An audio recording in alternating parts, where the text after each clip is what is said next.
बच्चों अगला टॉपिक हमारा रहेगा स्पोर्ट्स। स्पोर्ट्स में हम बात करेंगे world game athletes of the year awards. Rani Rampal, captain of the Indian women's hockey team, become the first hockey player in the world to win the prestigious World Games Athletes of the Year Awards। ये जो award शुरू हुआ उसमें पहली जो captain थी, that means Rani Rampal की अगर हम बात करें तो वर्ल्ड वाइड देखा जाए तो ये फर्स्ट विनर के तौर पर जानी गई। The world game announce the winner on the January 31, 2020 after the 20-day voting process. ये 20 दिन के वोटिंग प्रोसेस के बाद ये जनवरी 31 को ये अवार्ड अनाउंस किया गया। The award is given for the outstanding performance, social concern and good behaviour. इन सारे मुद्दों को फोकस बना के अवार्ड दिया जाता है। तो किन किन बेसिस पर यह अवार्ड दिया जाता है, अवार्ड कब दिया गया और किसको दिया गया, ये एग्जामिनेशन के इंपोर्टेंट क्वेश्चन रहेंगे। 2019 स्पिरिट ऑफ क्रिकेट अवार्ड, जो इंडियन स्कीपर यानी कि इंडियन कैप्टन विराट कोहली की बात करें तो इनको आईसीसी टेस्ट और ओडीआई टीम 2019 का spirit of the cricket award मिला। रोहित शर्मा को ICC ODI cricketer of the year 2019 का अवार्ड मिला। ये दो अवार्ड मिले, दो इंपोर्टेंट क्वेश्चन रहेंगे एग्जामिनेशन के। ICC cricket world cup 2019 England में हुआ, इंग्लैंड एंड वेल्स में हुआ, और ये जीता किसने, इंग्लैंड ने ही जीता। ये भी एक एग्जामिनेशन का क्वेश्चन बन जाएगा। इसका जो विनर रहा वो भी कौन रहा, इंग्लैंड ही रहा। साथ ही साथ में हम बात करें ICC cricket world cup CWC take place every 4 year, 4 साल में एक बार होता है। ये एग्जामिनेशन क्वेश्चन बनेगा। 10 टीमें खेलती हैं, ये भी एक एग्जामिनेशन क्वेश्चन बनेगा। और आईसीसी की जो टॉप 8 टीम होती हैं आईसीसी वनडे रैंकिंग में, वो डायरेक्ट क्वालिफाई करती हैं और 2 टीम के लिए क्वालिफायर राउंड होते हैं। ये सारी बातें आपको एग्जामिनेशन क्वेश्चन के तौर पर पूछी जा सकती हैं। बाकी सारा नॉर्मल है, जस्ट रीड आउट कर लेना। कॉमनवेल्थ गेम फेडरेशन की बात करें, कॉमनवेल्थ गेम फेडरेशन की अगर हम बात करें, ये एक ऐसा फेडरेशन है जो कॉमनवेल्थ गेम कराता है। कॉमनवेल्थ है क्या, अंग्रेजों के अधीन जितने भी राष्ट्र थे, जितने भी कंट्रीज थे जो अंग्रेजों के गुलाम थे, उन गुलाम देशों को मिला के बोला जाता है कॉमनवेल्थ नेशंस। ठीक है, यूके के अंडर में जितने भी कंट्रीज आया करते थे। Even though India is also the member of the Commonwealth nation, क्योंकि इंडिया भी अंग्रेजों का गुलाम रहा है। It is an organization headquartered and incorporated in the UK but the working across the 71 member nations and territories. इसका headquarter कहां पर है, यूके में। ये एग्जामिनेशन क्वेश्चन बन सकता है। ये कॉमनवेल्थ के बारे में जस्ट इसे रीड आउट कर लेना, रीड कर लेना इसे।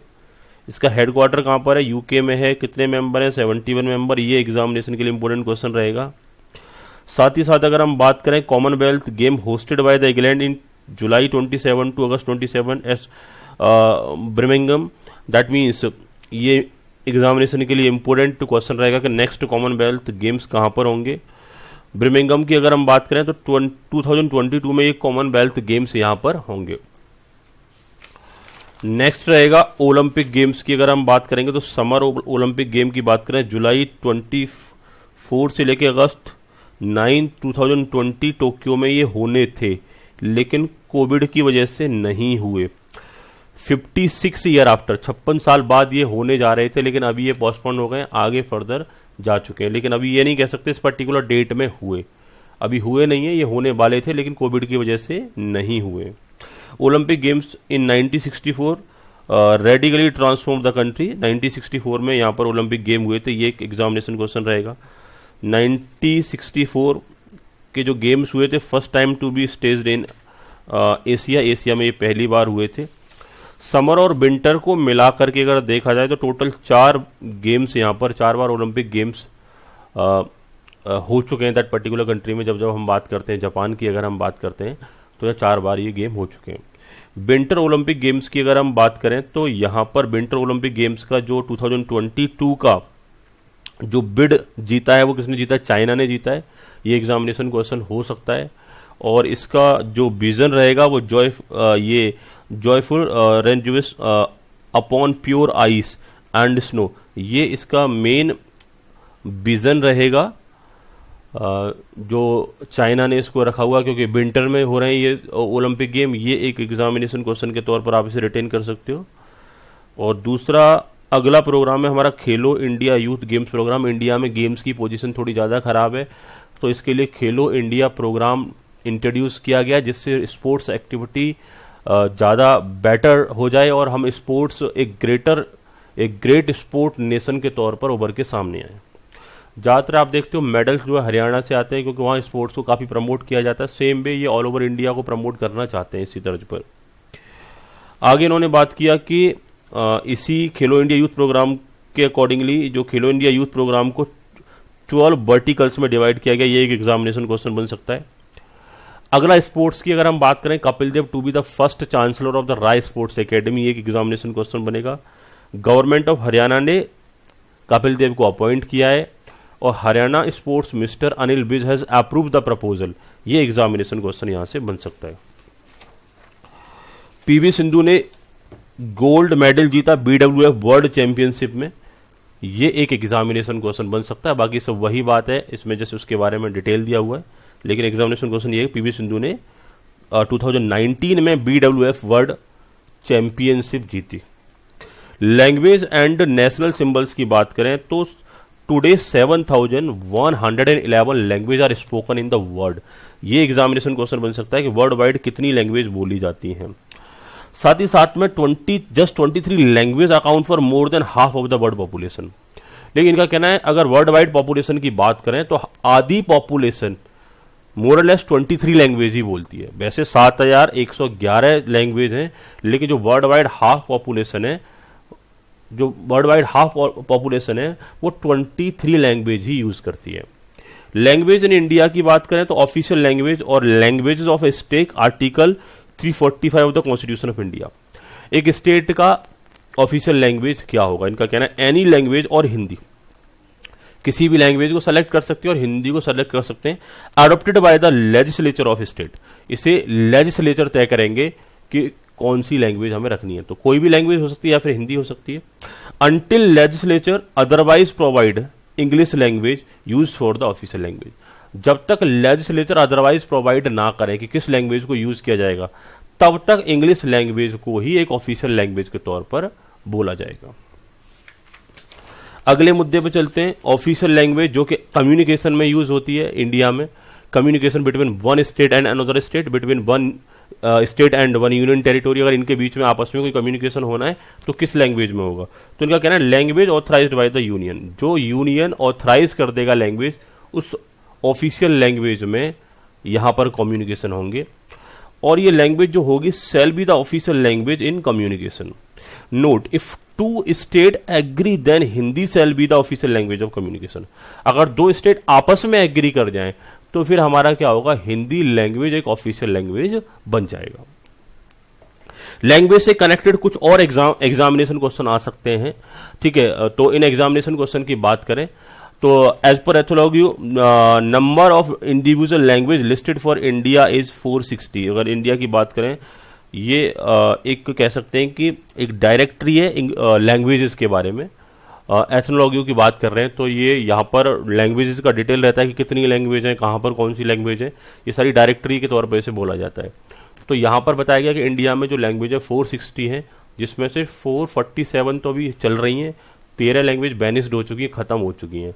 ऑफ लिविंग लैंग्वेज, जितनी भी living language that mean 447 language में से 419 language are indigenous and 28 are non indigenous, मतलब 490 लैंग्वेज जो भारत से बिलोंग करती हैं, इंडिजिनियस है, और बाकी सारी नॉन इंडिजिनियस है। Furthermore 64 are institutional, 119 are developing and 138 are vigorous and 112 are in trouble and 14 are dying. ये फर्दर क्लासिफिकेशन दे रखा है कि कितनी अभी प्रॉब्लम में, कितनी एक तरीके से खत्म ही होनी जा रही हैं। 138 बहुत ज्यादा पॉपुलर नहीं है, 139 आर डेवलपिंग और बेटर हो रही हैं। Hindi is one of the main language of India, is spoken by around 40% of the Indian population. ये एग्जामिनेशन क्वेश्चन बन सकता है, इंपोर्टेंट। दूसरा, हिंदी कहाँ कहाँ बोली जाती है, एक एग्जामिनेशन क्वेश्चन के तौर पर नॉर्थ इंडिया में जनरली बोली जाती है। उत्तर प्रदेश, उत्तराखंड, दिल्ली, हिमाचल प्रदेश, चंडीगढ़, बिहार, झारखंड, मध्य प्रदेश, हरियाणा, राजस्थान और छत्तीसगढ़, ये जो स्टेट्स हैं इनमें मोरलेस हिंदी बोली जाती है। It is also spoken in many countries. Hindi की बात करें तो अदर कंट्रीज में भी बोली जाती है, including the Pakistan, Mauritius, त्रिनाद, Suriname. That means in particular countries में ये हिंदी बोली जाती है। लैंग्वेज इन न्यूज की बात करें तो international mother language day 21 Feb को अनाउंस किया गया है। ये इंपोर्टेंट रहेगा। यूनेस्को ने 7000 लैंग्वेजेस की बात करी कि अप्रॉक्स 7000 लैंग्वेजेस बोली जाती हैं 21st सेंचुरी में। साथ ही साथ यूनेस्को की अगर हम बात करें तो इसे बोला जाता है United nation education scientific and cultural organisations. MHRD की अगर हम बात करें, MHRD ऑल्सो ऑब्जर्व द मातृभाषा दिवस ऑन 21 फैब। 21 फैब को मातृभाषा दिवस भी इसे हम बोल के चल रहे हैं MHRD का फुल फॉर्म है ministry of human resource development. ये एग्जामिनेशन क्वेश्चंस बन सकते हैं। थीम फॉर 2020 के थीम की बात करता है, central theme for the international mother language day 2020 is language without border. ये थीम था, ये एक एग्जामिनेशन क्वेश्चन हो सकता है। इंपोर्टेंस फॉर इंडिया की बात करें, unity in diversity, different language होने के बावजूद भी यूनिटी है बनी हुई है यहाँ पर। और India has 22 official recognised language, 1635 rationalised mother language, 234 identifiable mother tongue. तो ये इंपोर्टेंट क्वेश्चंस बन सकते हैं, इन्हें फैक्ट रिटेन कर लेना। आगे नेशनल हिंदी दिवस की बात करें तो ये सितंबर 14 को मनाया जाता है। ये एक एग्जामिनेशन का क्वेश्चन रहेगा। हिंदी जो देवनागरी स्क्रिप्ट में लिखी जाती है, one of the 22 schedule language of the country, और इंडिया की जो 22 शेड्यूल लैंग्वेज है उनमें से एक है Hindi. Is the one of the official language of the union government with the other being English.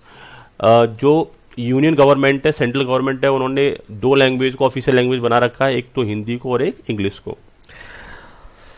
Main अगर बाकी सारा रीड आउट कर लेना एक बार। मेन अगर देखा जाए तो president of the country on the day present the Rajya Bhasha award in Delhi Vigyan Bhawan to those who have contributed immensely to the growth of the promotion of the Hindi. That means जो हिंदी में जिन्होंने ज्यादा प्रमोट किया है, कॉन्ट्रीब्यूशन दिया है, हिंदी को प्रमोट करने का काम किया, उनको प्रेसिडेंट ऑफ इंडिया ने राज्य विज्ञान भवन के अंदर राज्य भाषा अवार्ड से कहीं ना कहीं सम्मानित किया।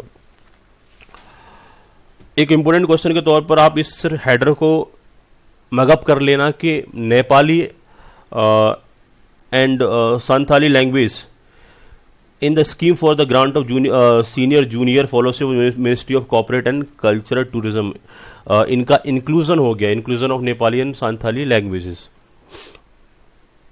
आगे हम बात करेंगे highest number of living languages, 7111 living language, पहले से हम इनकी बात कर चुके हैं। और अगर हम कुछ पैसिफिक आइलैंड की अप्रॉक्स बात करें तो यहाँ 840 लिविंग लैंग्वेज के अप्रॉक्स है। तो ये जो लैंग्वेज रिलेटेड जो क्वेश्चन है आपको रिटेन करने हैं, जो मैंने इंपोर्टेंट टिक कर दिया है। इसके बाद जो हमारा अगला टॉपिक रहेगा बच्चों, नेशनल सिंबल रहेगा। यहाँ हम बात करेंगे नेशनल सिंबल से रिलेटेड फैक्ट के बारे में।